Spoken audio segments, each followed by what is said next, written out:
Hindi kailangan ng bayad, lolo. Isang bilyonaryong Amerikano nagbigay ng 4.5 trilyong piso sa isang barangay sa Pilipinas. Matapos tulungan ng isang 8 taong gulang na bata, may pagkakataon ba na pumasok sa isip mo na ang isang simpleng gawa ng kabutihan mula sa isang bata ay maaaring magpabago sa kapalaran ng isang buong barangay? Parang galing sa kuwentong pambata, hindi ba? Ngunit kung sasabihin ko sa iyo na ang kuwentong ito ay totoo at nangyari ito sa isang simpleng probinsya sa Pilipinas, ano kaya ang kayang gawin ng isang 8 taong gulang na bata upang kumbinsihin ang isang bilyonaryong Amerikano na magbigay ng 5 trilyong piso sa isang buong barangay?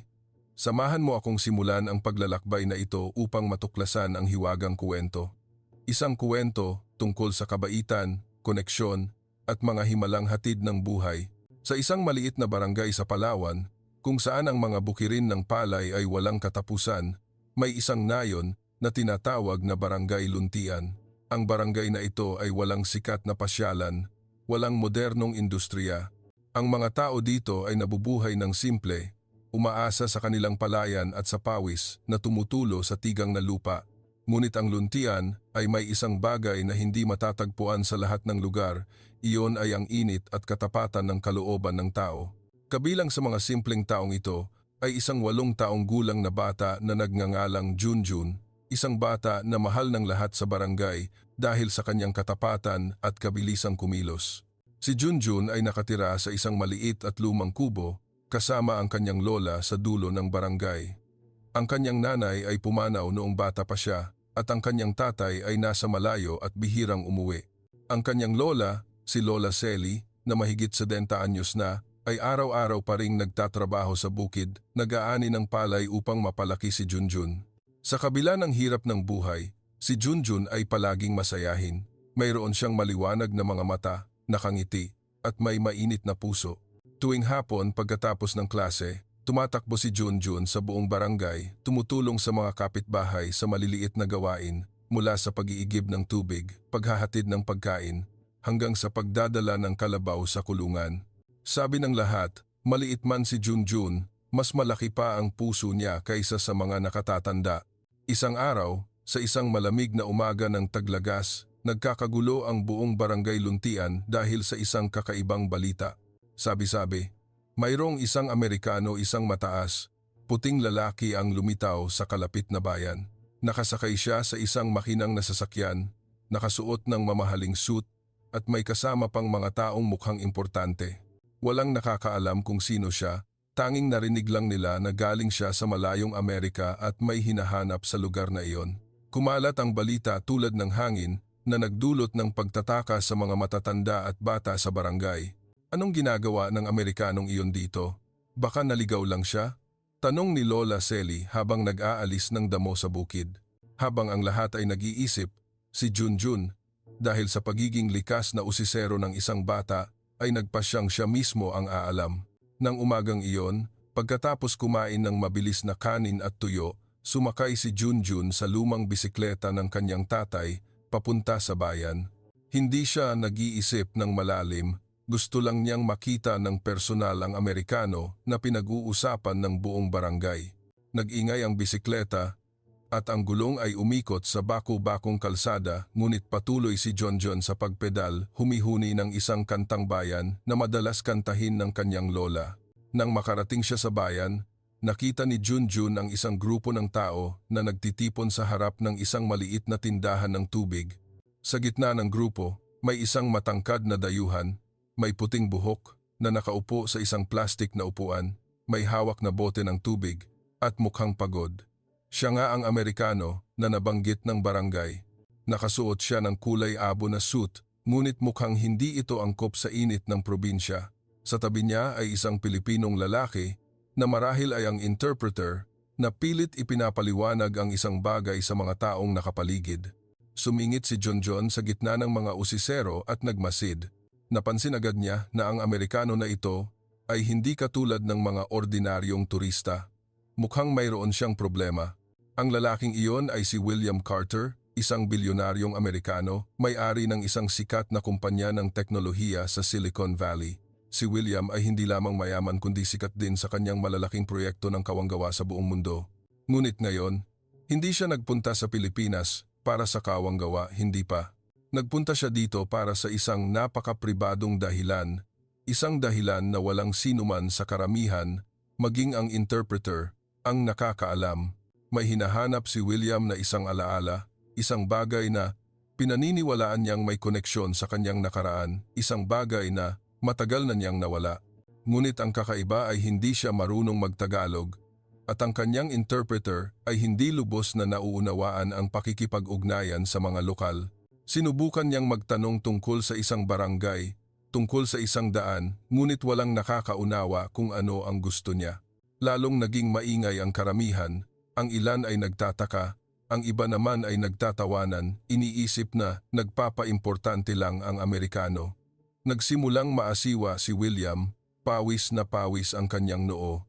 Hindi siya sanay na mapunta sa isang kakaibang lugar kung saan lahat ay naiiba mula sa wika, kultura, hanggang sa kung paano siya tingnan ng mga tao. Sa sandaling iyon, lumapit si Junjun. Hindi alam ng bata kung sino ang Amerikano na ito, ngunit nang makita niya ang pagod na mukha nito, nakaramdam si Junjun ng awa. Sa kaunting Ingles na natutunan niya sa paaralan, lumapit si Junjun, tumingala kay William, at sinabing, "Hello sir, you need help?" Ang simpleng salita, medyo utal, ngunit nagpatahimik sa buong karamihan. Lumingon si William, nagulat sa maliit na bata na nakatayo sa harap niya. Ngumiti siya, isang ngiti ng pag-asa, at tumango. "Yes, I need help," sagot niya. Mabagal ang boses upang maintindihan ni Junjun. Hindi alam ni Junjun na ang sandaling iyon ang nagbukas ng isang mahiwagang isang kuwento na magpapabago hindi lamang sa kanyang buhay, kundi pati na rin sa kapalaran ng buong barangay Luntian. Ang 8 taong gulang na bata na may busilak na puso ay hindi sinasadyang naantig ang isang makapangyarihang tao na kilala ng buong mundo. Ngunit ano ang dahilan at napilitan si William Carter, isang bilyonaryong Amerikano, na pumunta sa liblib na probinsya na ito? At ano ang alaala na hinahanap niya? Matutulungan ba siya ni Junjun na mahanap ito? Si Junjun ay nakatayo sa harap ni William Carter, maliwanag ang mga mata, walang anumang hiya, sa kabila ng pagtataka ng karamihan. Para kay William, ang sandaling iyon ay tulad ng isang sinag ng liwanag sa gitna ng kaguluhan.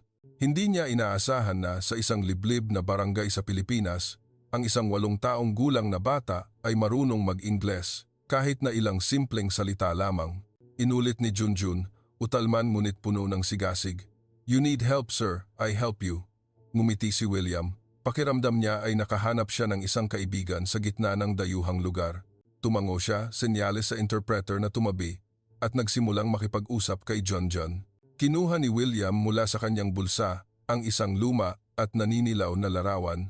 Ang larawan ay nagpapakita ng isang baku-bakong kalsada, sa magkabilang gilid ay berdeng palayan, at sa malayo ay isang maliit na burol. Tinuro niya ang larawan, pilit na ipinaliwanag gamit ang mabagal na Ingles. "This place. I need to find this place. Do you know it?" Tinitigan ni Junjun ang larawan, nakakunot ang noo tulad ng isang matanda na nag-iisip. Hindi siya sigurado, ngunit ang daan sa larawan ay pamilyar. Mukha itong daan papasok sa barangay Luntian, kung saan siya nagbibisikleta araw-araw. "Maybe, my village," sagot ni Junjun. Itinuro niya ang malayo. "I take you there." Nagulat si William sa tiwala ng bata. Marami na siyang napuntahan sa buong mundo, nakakilala na siya ng iba't ibang tao mula sa makapangyarihang politiko hanggang sa magagaling na siyentipiko. Ngunit hindi pa siya nakakita ng isang batang tulad ni Junjun, isang bata na handang tumulong sa isang estranghero nang walang anumang hinihinging kapalit. Tumango si William. "Okay, let's go." Masayang ngumiti si Junjun, sumakay sa lumang bisikleta at sinenyasan si William na sumunod. Ang interpreter at ang ilan sa grupo ni William ay nag-alinlangan. Susundan niya ang isang bata, "Paano kung maligaw kami?" Bulong ng isa sa grupo. Ngunit winagayway lang ni William ang kamay. "I trust him." Unquote. Ang paglalakbay ay nagsimula roon. Si William at ang kanyang entourage, kasama ang 3 lalaking nakasuot ng suit at isang trooper, ay sumakay sa kotse, mabagal na sumusunod sa maingay na bisikleta ni Junjun. Ang tanawin ay nagpatawa sa buong bayan. Isang makinang na kotse, nagkakahalaga ng milyon-milyong dolyar, ang mabagal na gumagapang sa likod ng isang 8 taong gulang na bata sa kanyang lumang bisikleta. Ngunit para kay Junjun, walang kakaiba rito. Nagbibisikleta siya habang lumingon upang tignan kung nakakasabay ang mga sasakyan, masayang humihuni. Ang daan patungong Barangay Luntian ay hindi mahaba ngunit puno ng lubak at alikabok. Sa tuwing umuuga ang bisikleta ni Junjun sa baku-bakong daan, nag-aalala si William na baka matumba ang bata, ngunit hindi nag-alala si Junjun. Sanay siya sa daang ito, sanay sa pagbibisikleta sa ilalim ng matinding sikat ng araw o sa bahagyang ulan. Para kay Junjun, ang paghatid sa Lolo Cano sa barangay ay isang masayang pakikipagsapalaran. Nang makarating sila sa simula ng barangay, huminto si Junjun, itinuro ang malawak na palayan. "This my village, Luntian," sabi ng bata, puno ng pagmamalaki. Bumaba si William sa kotse at lumingon. Ang tanawin sa harap niya ay eksaktong katulad ng larawang dala niya. Mula sa baku-bakong daan, sa palayan, hanggang sa maliit na burol sa malayo. Ngunit hindi pa siya sigurado. Kailangan niya ng isang palatandaan, isang bagay, upang kumpirmahin na ito nga ang lugar na hinahanap niya. Lumingon si William kay Junjun, tinuro ang larawan, at nagtanong, "Is there a tree? A big tree? Very old near the hill?" Tumango agad si Junjun. Yes, big tree, I know." Tuwang-tuwa ang bata, sumakay sa bisikleta at nagbigay direksyon patungo sa burol. Si William at ang kanyang grupo ay naglakad sa ilalim ng matinding sikat ng araw. Nagsimulang magbigay pansin ang mga tao sa barangay. Nakatayo sila sa harap ng kanilang bahay, nagtataka sa mga dayuhan. Ilang bata ang tumakbo kasunod ni Junjun, nagtatawanan. "Junjun, sino ang Lolo Cano na iyan?" Ngumiti lang si Junjun. "Hindi ko alam, pero kailangan niya ang tulong ko." Sa huli, nakarating sila sa isang matandang puno ng balete na nakatayo ng mag-isa sa gilid ng burol. Ang balete ay malaki, malago ang mga sanga, at ang mga ugat ay nakausli sa lupa tulad ng dambuhalang mga bisig. Tumayo si William, natulala sa puno. Ang kanyang mga mata ay nagningning ng isang emosyon na mahirap ilarawan, na parabang natagpuan niya ang isang bahagi ng nakaraan. Lumapit siya, hinawakan ang katawan ng puno at bumulong, "Is it? This is the place." Tumayo si Junjun sa tabi niya, usisero sa Lolo Cano. Hindi niya maintindihan kung bakit ganoon na lamang ang damdamin nito. Lumingon si William kay Junjun, nanginginig ang boses. "Thank you, Junjun. You don't know how much this means to me." Hindi lubos na naintindihan ni Junjun ang kanyang sinabi, ngunit naramdaman niya ang katapatan sa boses na iyon. Ngumiti siya ng malapad. "You're welcome, sir. Diyan ko, die.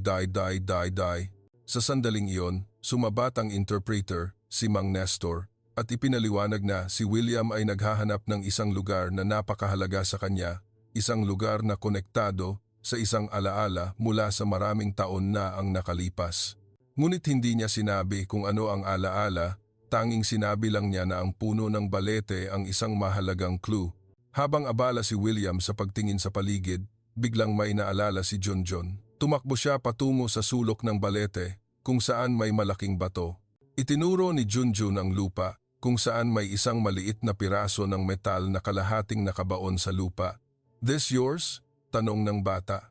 Dinampot niya ang piraso ng metal at ibinigay kay William. Ito ay isang lumang badge na kinakalawang na, ngunit makikita pa rin ang isang nakaukit na teksto. Kinuha ni William ang badge, nanlaki ang kanyang mga mata at nanginginig. "Where did you find this?" tanong niya, puno ng damdamin. Ngumiti lang si Junjun, "I play here. See it long time." Unquote. Hindi alam ng bata na ang badge na iyon ang bagay na matagal nang hinahanap ni William. Ito ay hindi lamang isang alaala, kundi isang bahagi ng kanyang kuwento ng buhay. Isang kuwento na hindi alam ng pinakamalapit sa kanya. Ngunit bakit ganoon na lamang kahalaga ang isang badge? At bakit si William, isang bilyonaryong Amerikano, ay nagpunta sa isang maliit na barangay tulad ng Luntian upang hanapin ito? Ang kuwento ay hindi pa nagtatapos. Si Junjun, sa kanyang walang muwang at kabutihan, ay hindi sinasadyang nagbukas ng isang pinto na nagdala kay William sa nakaraan. Ngunit nagsisimula pa lang ang kanilang paglalakbay. Ano ang susunod na gagawin ni William? At patuloy bang magiging gabay si Junjun para sa kanya? Nakatayo si William Carter sa ilalim ng balete, mahigpit na hawak ang kinakalawang na badge sa kanyang kamay. Ang kanyang mga mata ay tila naligaw sa isang malalayong alaala kung saan ang oras ay nagtakip ng isang ulap. Ang maliit na badge, luma at halos natabunan ng lupa, ay may malaking kahulugan para sa kanya.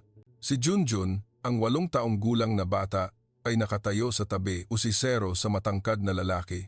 Hindi niya maintindihan kung bakit ang isang maliit na piraso ng metal ay nagpapaiyak sa lolo Kano na ito, ngunit naramdaman niya na ito ay napakahalaga. "This yours, sir?" tanong ni Junjun muli, inosente habang itinuturo ang badge.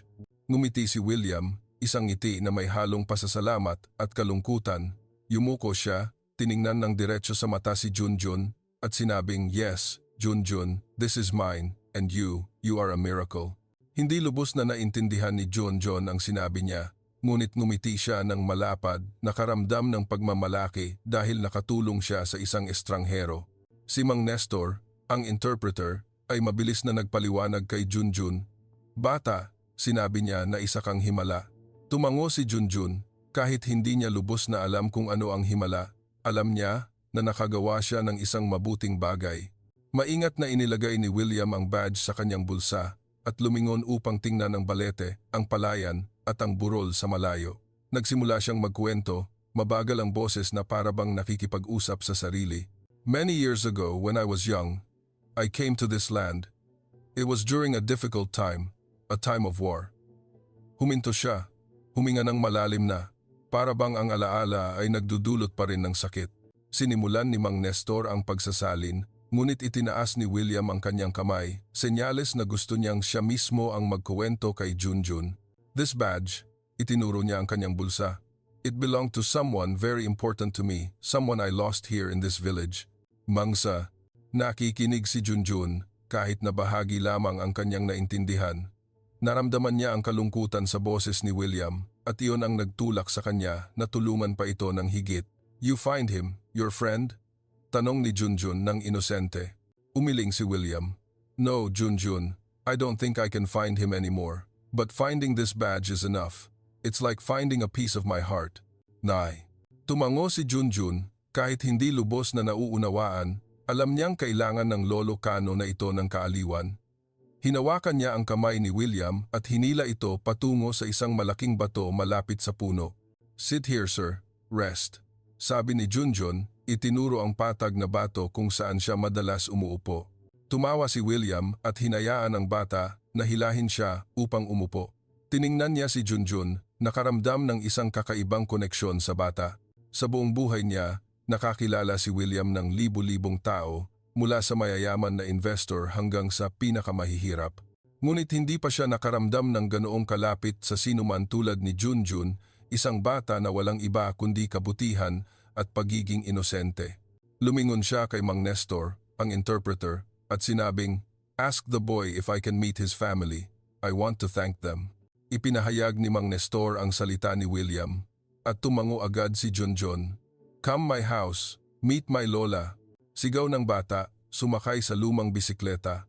Si William at ang kanyang grupo ay sumunod muli. Sa pagkakataong ito ay naglakad sa maliliit na daan ng barangay. Sa magkabilang gilid ay mga simpleng kubo.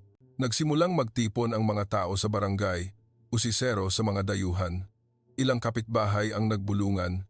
Mayaman ba ang lolo Kano na ito? Bakit niya sinusundan si Junjun? Ngunit hindi pinansin ni Junjun ang mga bulungan. Gusto lang niyang dalhin si William sa kanilang bahay upang malaman ni Lola Selly na nakagawa siya ng isang mabuting bagay. Nang makarating sila sa maliit na bahay ni Junjun, nakaupo si Lola Selly sa harap ng silong, nagtatahi ng isang lumang damit. Nang makita niya si Junjun na may kasamang grupo ng mga dayuhan, nagulat siya at tumayo, hawak pa rin ang karayom. "Junjun, sino sila anak?" tanong niya puno ng pag-aalala. Tumakbo si Junjun upang yakapin ang kanyang lola. "Lola, mabait ang lolo Kano na ito. Tinulungan ko siyang hanapin ang kanyang gamit." Lumapit si Mang Nestor at nagpaliwanag ng maikli tungkol kay William at kung paano siya tinulungan ni Junjun na mahanap ang isang mahalagang alaala. Pagkatapos makinig, tumango lamang si Lola Selly, hindi pa rin lubos na naniniwala sa kakaibang kuwento. Inanyayahan niya si William at ang kanyang grupo sa loob ng bahay kahit na ang maliit na kubo ay walang anuman kundi ang lumang kahoy na mesa at ilang plastik na upuan. Pumasok si William at tumingin sa paligid ng simpleng bahay. Nakita niya ang mga dingding na may mantsa, ang bubong na may butas sa ilang lugar at isang maliit na sulok kung saan nakalagay ang mga aklat at kuwaderno ni Junjun. Ngunit ang nakakuha ng kanyang pansin ay ang ngiti ni Lola Selly, isang taos pusong ngiti. Kahit na halatang nahihiya siya sa kanilang kahirapan, umupo si William at sa pamamagitan ng interpreter sinabi niya, "Thank you for raising such a wonderful boy. Junjun is special." Ngumiti si Lola Selly at hinaplos ang buhok ni Junjun. "Makulit ang apo ko pero mabait. Ang batang ito ay palaging gustong tumulong sa iba." "Asa?" "No." Tumango si William, tinitingnan si Junjun na nakaupo sa tabi, naglalaro ng kanyang ginawang bisikleta na laruan. Kinuha niya ang badge mula sa bulsa, inilagay ito sa mesa. "This badge," sabi niya ng malumanay. "It belonged to. He was here in the Philippines many years ago. He never came back." Huminto siya na para bang ang alaala ay masyadong mabigat upang ipagpatuloy. Nakikinig si Lola Selly. Kahit na hindi niya lubos na nauunawaan, naramdaman niya ang sakit sa salita ni William. Inilagay niya ang kanyang kamay sa balikat ni William, isang simpleng pag-aliw ngunit puno ng init. Si Junjun, inosente pa rin, ay sumingit. "Your brother like you?" he big. Tumawa si William, hinaplos ang ulo ni Junjun. "Yes, he was tall like me and he was kind like you." Ang pangungusap na iyon ay nagpaliwanag sa maliit na bahay dahil sa hindi inaasahang koneksyon sa pagitan ng dalawang tao, isang 8 taong gulang na bata at isang bilyonaryo mula sa kabilang panig ng mundo. Nagsimulang magkuwento pa si William na matagal na niyang hinahanap ang clue tungkol sa kanyang kapatid. Ang badge na ito ang huling bagay na iniwan ng kanyang kapatid at naniniwala si William na nahulog ito sa kung saan malapit sa barangay na ito. Ang paghahanap ni Junjun dito para kay William ay hindi lamang isang pagkakataon kundi isang himala. Ngunit ang kuwento ay hindi nagtatapos doon. Hindi lamang gusto ni William na mahanap ang alaala, gusto niyang gumawa ng isang bagay upang makabalik, hindi lamang kay Junjun kundi sa buong barangay na nagpalaki ng isang batang tulad niya. Lumingon siya kay Mang Nestor at bumulong, "I want to know more about this village. What do they need? What can I do for them?" Ipinahayag ni Mang Nestor at si Lola Selly, kahit na nahihiya, ay nagsimulang magkuwento tungkol sa mahirap na buhay sa luntian. Kulang sa malinis na tubig, luma ang paaralan, at ang mga bata sa barangay ay kailangang maglakad ng milya-milya upang makapag-aral. Nakikinig si William, tumango, at sa kanyang isip, isang malaking ideya ang nagsimulang mabuo. Ang maliit na kubo ni Lola Selly ay naging masikip dahil sa presensya ni William Carter at ng kanyang entourage. Ang sikat ng araw sa hapon ay tumagos sa butas ng pinto, nagliwanag sa lumang kahoy na mesa kung saan nakahiga ng tahimik ang kinakalawang na badge na parang isang saksi ng nakaraan. Nakaupo si William doon, nakikinig kay Lola Selly na nagkukuwento tungkol sa barangay Luntian sa pamamagitan ng pagsasalin ni Mang Nestor. Ang boses ni Lola Selly ay mabagal, puno ng katapatan ng probinsya na hindi pa niya nakikita sa mararangyang conference room sa Amerika. Nagkuwento siya tungkol sa mga araw na salat sa ani, tungkol sa sira-sirang paaralan, tungkol sa mga bata tulad ni Junjun na kailangang mag-aral sa ilalim ng ilaw ng gas dahil sa madalas na pagkawala ng kuryente. Tumango si William, ang kanyang mga mata ay nagningning ng isang determinasyon na hindi pa niya lubos na naiintindihan. Si Junjun, na nakaupo sa tabi, ay hindi gaanong nagbigay pansin sa kwento ng mga matatanda. Abala ang bata sa paglalaro ng kanyang toy bicycle. Paminsan-minsan ay titingnan si William at ngingiti ng malapad. Para kay Junjun, ang pagtulong sa Lolo Cano na mahanap ang badge ay isang maliit na bagay, tulad ng pagtulong niya sa mga tao sa barangay. Ngunit para kay William, ang gawaing iyon ay isang sinag, isang paalala na ang kabutihan ay maaaring magpabago ng lahat. Lumingon siya kay Junjun at nagtanong, "Junjun, what do you want to be when you grow up?" Isinalin ni Mang Nestor, "Junjun, Paglaki mo, ano ang gusto mong maging? Nag-isip si Junjun, umiling ng kaunti, at sumagot, I want to be a teacher. Teach kids like me. Ang bata ay nagsalita nang may tiwala na parabang matagal na itong pangarap niya. Ngumiti si William, a teacher, that's a good dream, Junjun. Tumingin siya sa paligid ng bahay at sa palayan sa labas, kung saan abala pa rin ang mga magsasaka sa pagtatrabaho. Isang malaking ideya ang lumago sa kanyang isip, hindi lamang isang paraan upang makabalik kay Junjun, kundi upang baguhin ang buong barangay. Tumayo si William at sinabi kay Mang Nestor, I want to see the village. Can Junjun show me around? Nang isalin ni Mang Nestor, tumalon si Junjun sa tuwa. Yes, I show you. Hinawakan ng bata ang kamay ni William. Hinila siya palabas ng bahay na parabang matagal na silang matalik na magkaibigan. Ang grupo ay nagpatuloy sa kanilang paglalakbay. Sa pagkakataong ito ay pumasok ng mas malalim sa gitna ng barangay Luntian. Nagbisikleta si Junjun sa unahan. Habang naglalakad ay itinuturo niya, this rice field, this school, this river. Ipinakilala niya ang lahat ng may inosenteng pagmamalaki na parabang ang Luntian ang kanyang buong mundo. Huminto sila sa harap ng paaralan ng barangay, isang lumang gusali na may butas-butas na bubong at mga dingding na may mantsa ng ulan. Sa loob, ilang bata ang nag-aaral, nakaupo sa nanginginig na mga kahoy na desk. Ang batang guro, si Ma'am Elena, ay nagulat nang makita ang isang dayuhan na pumasok at dali-dali siyang tumayo upang bumati. Sa pamamagitan ni Mang Nestor, nagtanong si William tungkol sa kalagayan ng paaralan. Nahihiyang nagkwento si Ma'am Elena, kulang na kulang ang paaralan, sir. Luma na ang mga aklat, walang computer, at kung tag-ulan ay tumutulo sa lahat ng dako. Pero masisipag mag-aral ang mga bata. Tumango si William. Tiningnan ang mga bata na abala sa pagsusulat at nakita niya ang imahe ni Junjun sa bawat mata. Sa pagpapatuloy ng paglalakbay, dinala ni Junjun si William sa maliit na ilog na dumadaloy sa barangay.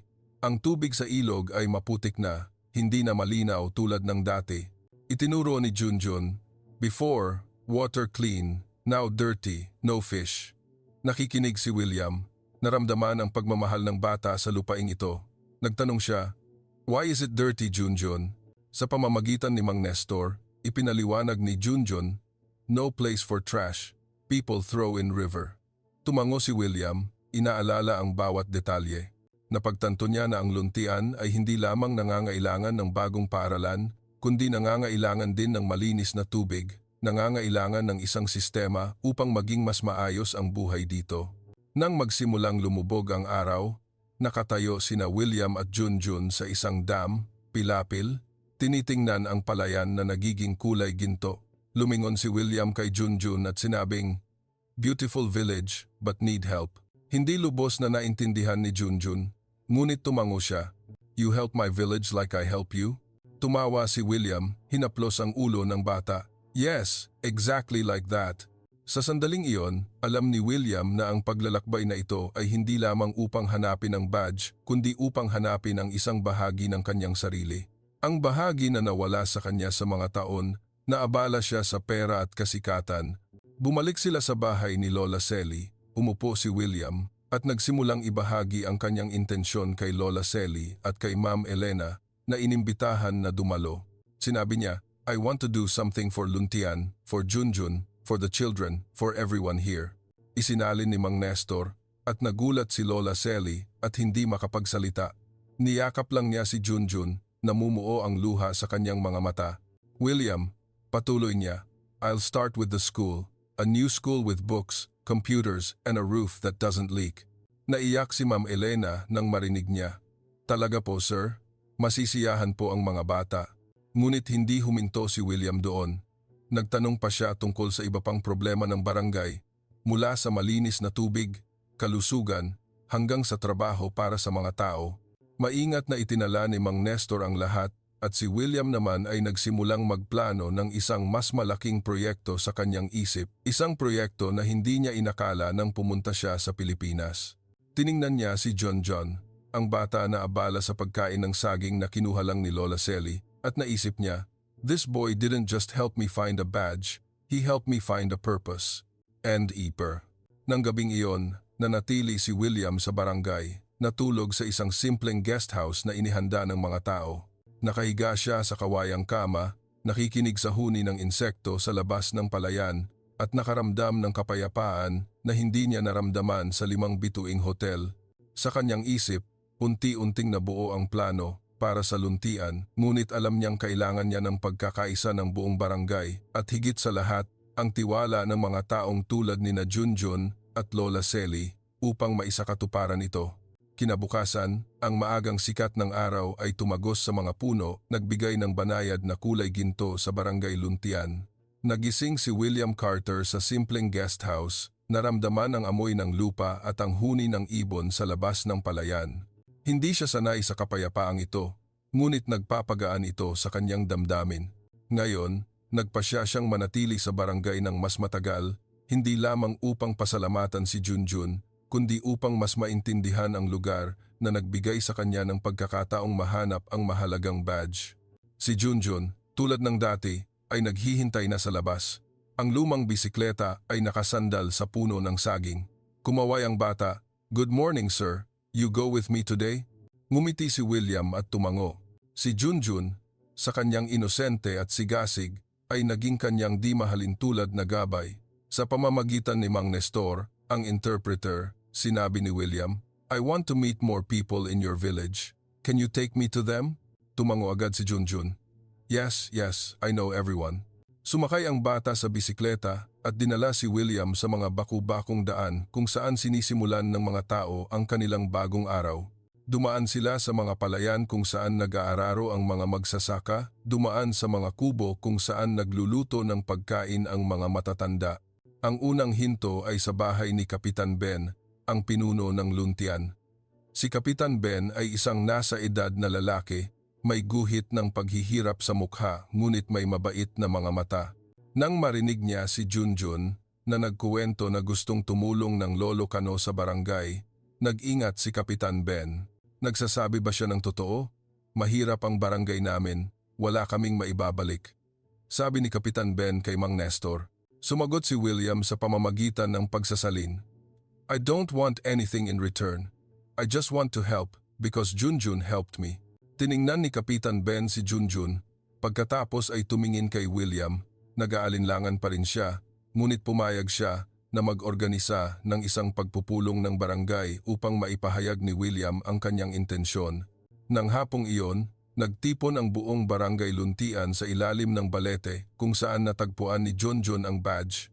Ang mga matatanda, bata, babae, lalaki, lahat ay naroroon, usisero sa kung ano ang gagawin ng Lolo Kano na ito. Tumayo si William, kasama si Mang Nestor na nakatayo sa tabi, nagsasalin sa bawat pangungusap. Nagsimula siya, "My name is William Carter. I came here looking for something I lost long ago. But what I found is more than that. I found kindness in this boy, Junjun, and in all of you."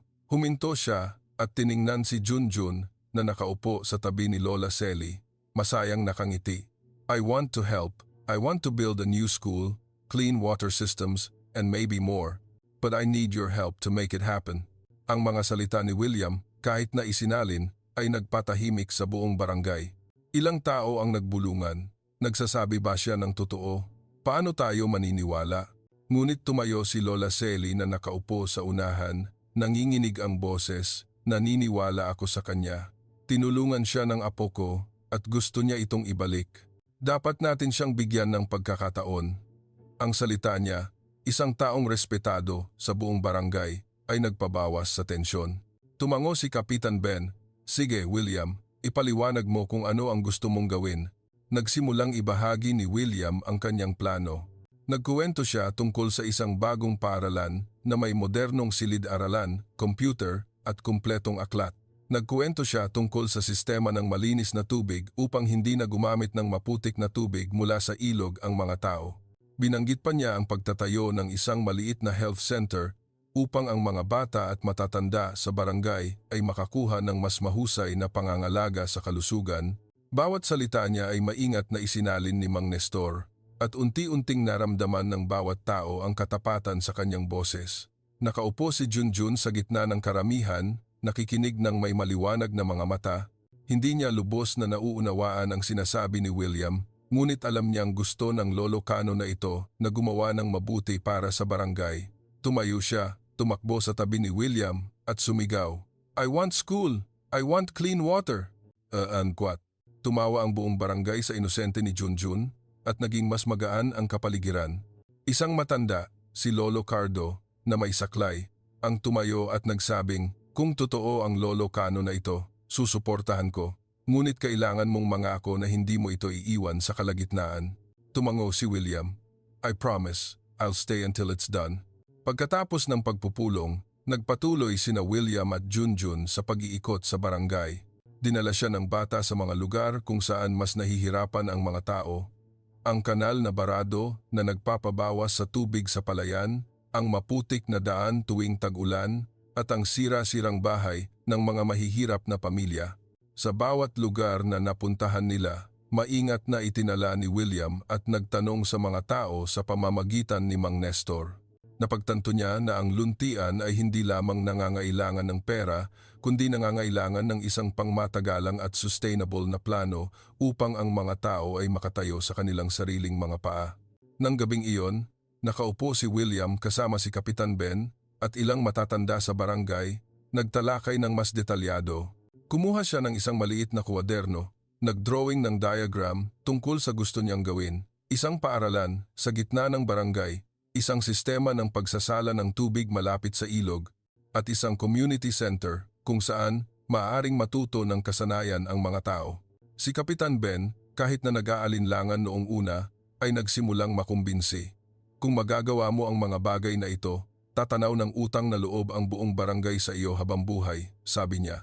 Umiling si William, "Not me. You should thank Junjun. He started all of this."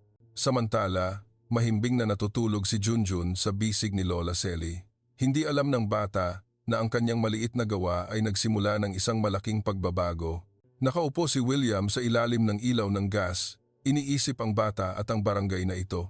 Naalala niya ang kanyang sariling mahihirap na araw noong bata pa siya nang mawala ang kanyang kapatid sa digmaan. Ang badge na natagpuan ni Junjun ay hindi lamang isang alaala, kundi isang paalala na kailangan niyang gumawa ng isang bagay na makabuluhan, hindi lamang para sa sarili kundi para sa iba. Nagsimulang makipag-ugnayan si William sa kanyang koponan sa Amerika, hinihiling na ihanda nila ang mga mapagkukunan para sa proyekto sa luntian. Alam niya na upang maisakatuparan ang planong ito, kailangan niyang mamuhunan hindi lamang ng pera kundi pati na rin ng oras at dedikasyon. Ngunit handa siya. Tiningnan niya ang kalangitan na puno ng bituin sa barangay Luntian at naramdaman niya na, sa unang pagkakataon pagkatapos ng maraming taon, natagpuan niya ang isang tunay na layunin. Ang mga sumunod na araw sa barangay Luntian ay lumipas na may bagong ritmo.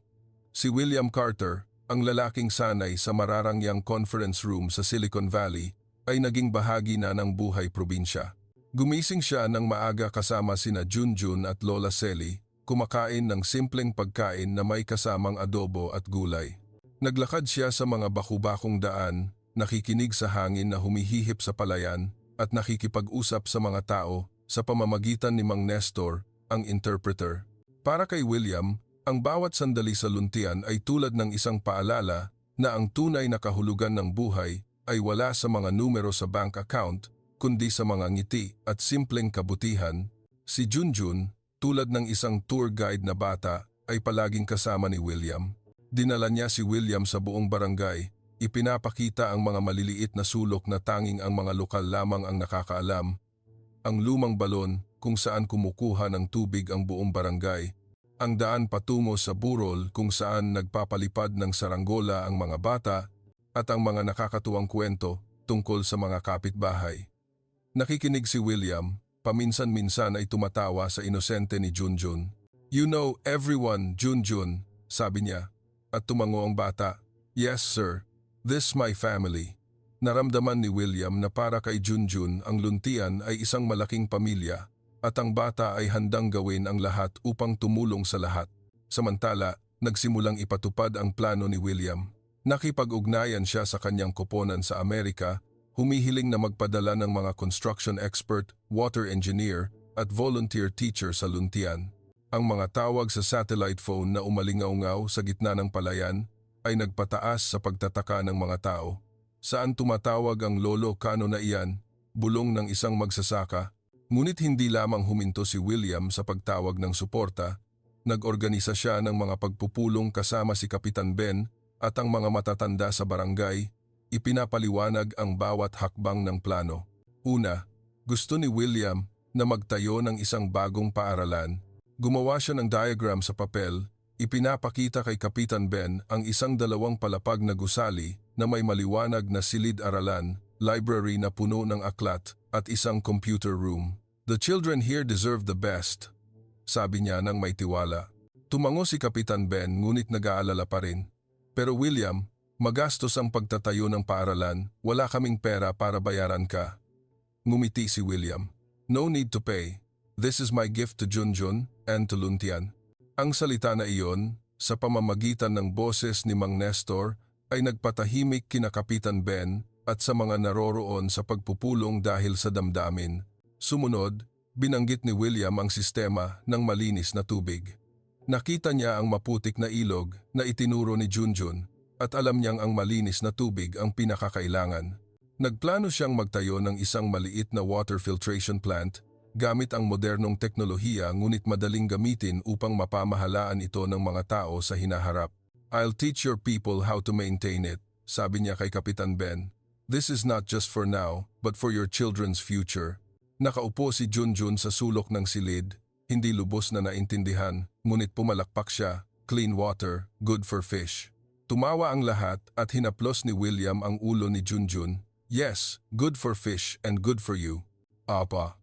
And, bukod pa rito, gusto rin ni William na magtayo ng isang maliit na health center kung saan maaaring magpatingin ng libre ang mga tao nang hindi na kailangang maglakad ng 10-10 kilometro patungo sa provincial hospital. Nagkuwento siya kay Kapitan Ben tungkol sa ideya ng pagdadala ng mga volunteer doctor mula sa Amerika at pag-ensayo sa mga lokal na nurse. "Health is important," sabi niya. "If you are healthy, you can build a better future." John. Tumango si Kapitan Ben. Sa unang pagkakataon ay naramdaman niya na ang pangarap ng isang mas magandang luntian ay hindi na malayo. Ngunit hindi lahat sa barangay ay agad na nagtiwala kay William. Ang ilang tao, tulad ni Lolo Narding, isang matandang magsasaka, ay nagduda pa rin. Anong ginagawa ng Lolo Kano na ito dito? Paano kung mangako lang siya at umalis? Sabi ni Lolo Narding sa isang pagpupulong. Naiintindihan ni William, ngunit hindi siya nagalit. Alam niyang natural ang pagdududa. Nagtawag siya ng isa pang pagpupulong ng barangay, tumayo sa harap ng lahat, at sinabing, "I know some of you don't trust me. That's okay. But I'm here because of Junjun, because of what this village gave me. If you let me, I'll prove my heart." Upang palakasin ang tiwala, nagpasya si William na gumawa ng isang hindi inaasahang bagay. Nag-organisa siya ng isang maliit na seremonya sa ilalim ng balete kung saan ikinuwento niya ang kuwento tungkol sa kanyang kapatid, si Michael.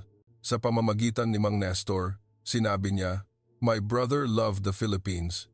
He wrote to me about the rice fields, your kindness. This badge," itinuro niya. "Junjun found it and brought me back to him. I'm here to honor my brother and to honor all of you." Ang kuwento ni William, puno ng damdamin, ay nagpatahimik sa buong barangay. Si Lolo Narding, kahit na matigas ang ulo, ay yumuko.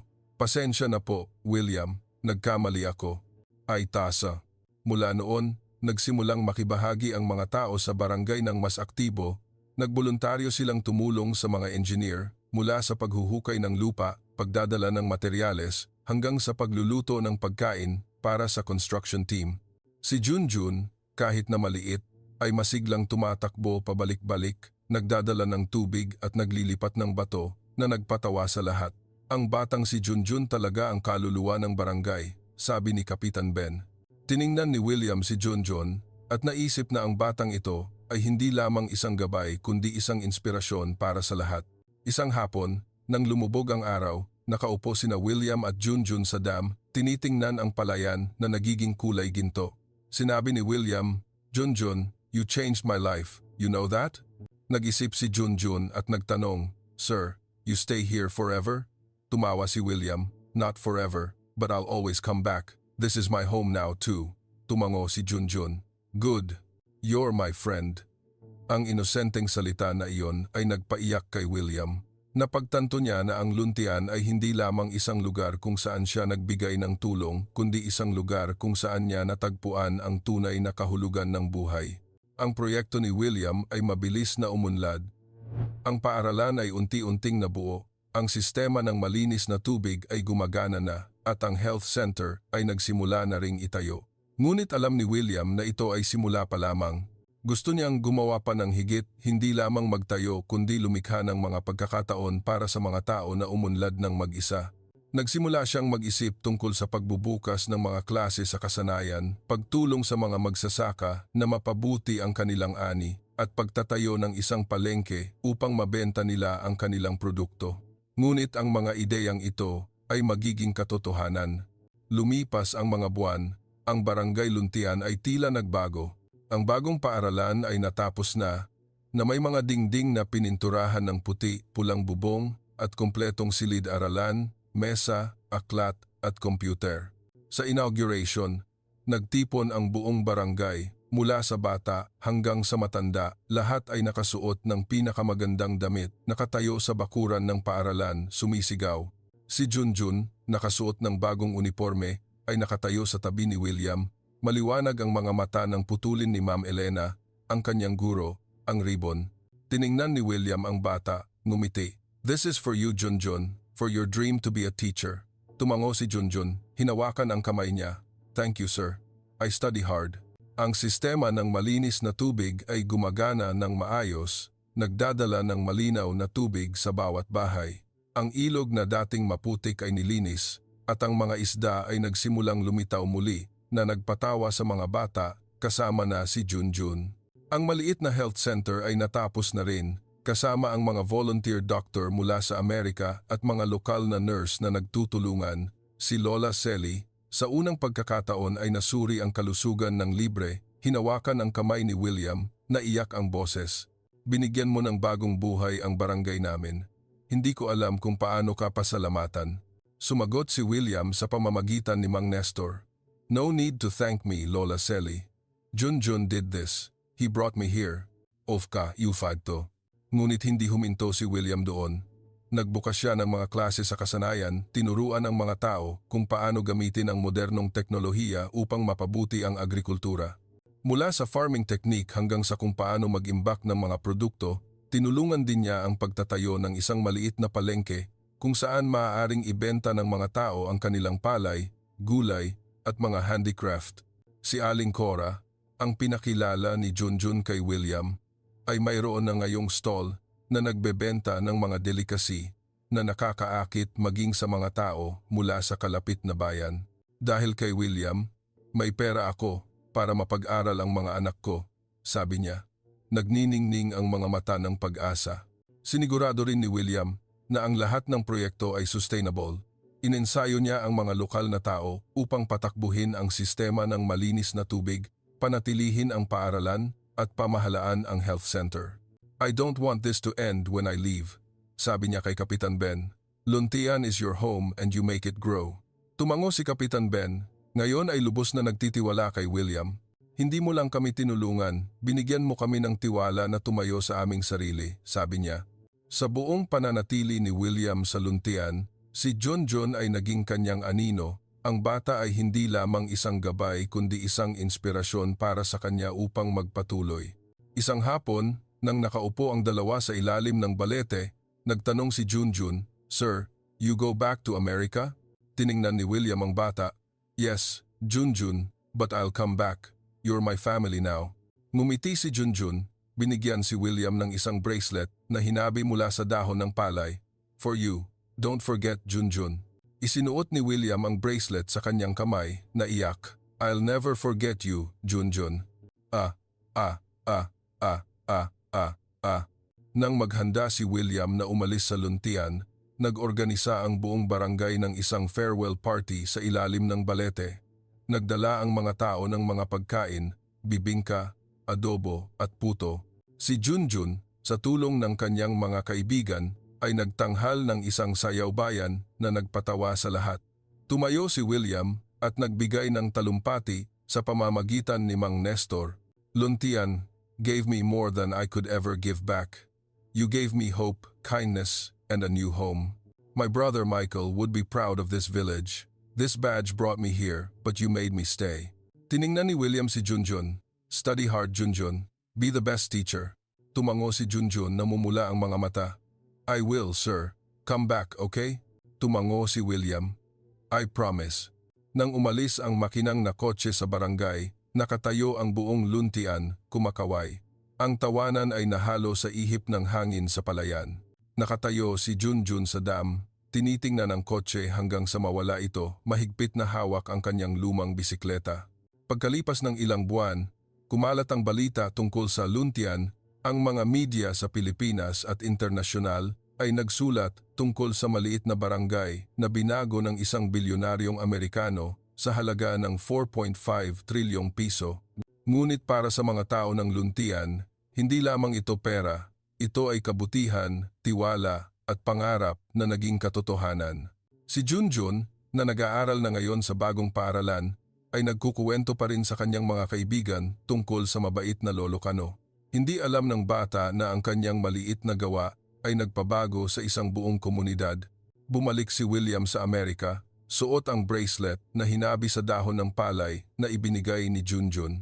Sa tuwing titingnan niya ito, naaalala niya ang luntian, ang 8 taong gulang na bata na tumulong sa kanya na mahanap hindi lamang ang badge kundi ang kahulugan ng buhay. Tinupad niya ang kanyang pangako. Madalas siyang bumabalik sa luntian, nagdadala ng mga bagong proyekto, ngunit higit sa lahat, upang makita si Junjun, ang maliit na kaibigan na nagpabago sa kanyang buhay. Ang kwento ng luntian ay isang patunay na ang isang mabuting gawa, gaano man kaliit, ay maaaring lumikha ng isang himala. Mula sa isang kinakalawang na badge, sa ilalim ng balete hanggang sa isang barangay na puno ng pag-asa, lahat ay nagsimula sa kabutihan ng isang 8 taong gulang na bata. At naniniwala ka ba na ang kabutihan ay maaaring magpabago sa mundo? Salamat sa inyong pagsubaybay sa mahiwagang kuwentong ito. Kung nagustuhan ninyo ang kuwento ni na Junjun at William, pindutin ang subscribe button upang hindi mapalampas ang iba pang kuwentong nakaaantig ng damdamin. Magdadala kami ng mas marami pang paglalakbay na puno ng kahulugan upang maikalat ang kabutihan sa lahat. Hanggang sa muli!